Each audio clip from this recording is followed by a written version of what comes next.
Geofizika aeroport tomonlaridan xonadon qidirib yurganlar uchun navbatdagi xonadonimiz obzori. Bu yerda umumiy sanuzel qilib qo'yishgan, vannalar qo'yib o'tilgan, kirib kelishda mana shunaqa prostorniy koridor bilan bitta xonalarini obzor qilib chiqamiz.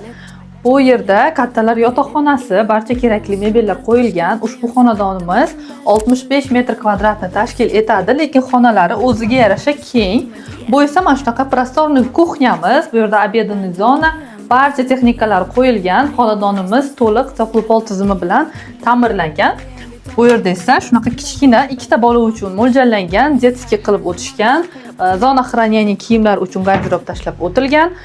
Bu yerdan vid aeroportga qarab turadi. Hattoki bolajonlar o'ynashi uchun favoralar ham mavjud. Keyingi xonamizga o'tamiz. Keyingi xonamiz bo'lyapti bu bizda. Mana shunaqa prostorniy zal qismimiz, mehmonxona, mягкий уголокlarimiz qo'yib o'tilgan. Xonadonimiz narxi 76 ming AQSh dollar deb baholangan, ya'ni savdo qilib beradigan joyimiz mavjud.